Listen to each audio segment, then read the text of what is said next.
प्रभु यीशु मसीह के मधुर और मीठे नाम में आज दिनांक 24 मई दिन शनिवार को आप सब श्रोताओं का हम स्वागत करते हैं। आज के दिन के लिए जो वचन है लिया गया है नीति वचन की पुस्तक उसका 20 अध्याय 1 पद। दाख मधु ठट्टा करने वाला और मदिरा हल्ला मचाने वाली है, जो कोई उसके कारण चूक करता है वो बुद्धिमान नहीं। प्रियो, आज का विषय है दाख मधु पीने से झगड़ा होता है। प्रियो, हम और आप बहुत अच्छे से जानते हैं कि कई परिवार इसलिए बर्बाद हो गए क्योंकि घर का मुखिया शराब का आदी हो गया। बच्चों की शिक्षा और अनुशासन नष्ट हो गया।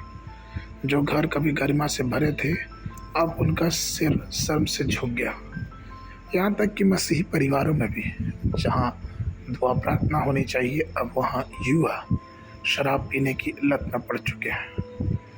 उनकी पत्नियां असहाय हैं, उनका परिवार टूट रहा है और शराब की लत दिन प्रतिदिन परिवार को बर्बाद करती जा रही है। एक बार एक मनुष्य जो कि शराब पीने का बहुत आदी हो चुका था अपनी गवाही में इस प्रकार बताया कि वो बहुत शराब का आदी हो चुका था और उसके घर की अर्थव्यवस्था बहुत ही खराब हो रही थी। एक दिन जब वह काम पे जा रहा था तो उसके 6 वर्ष की बेटी ने उसके पास आई और उसके पैरों पर पड़ गई और बोली, पापा जब आप शाम को घर आइएगा तो कृपया 3 कटोरे लेके आइएगा। पिता बोले, कटोरे? तुम क्या करोगी बेटा? तो लड़की ने बोला कि पापा 1 कटोरा मम्मी के लिए, 1 कटोरा मेरे छोटे भाई के लिए और 1 कटोरा मेरे लिए, क्योंकि कल से हम लोग भीख मांगना शुरू करेंगे क्योंकि हमारे लिए घर में कुछ खाने के लिए नहीं है।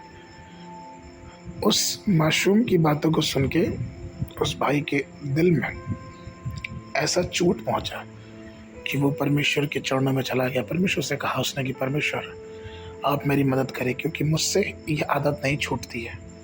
और प्रियो, आप ये सच मानिए कि परमेश्वर ने उसकी सहायता किया।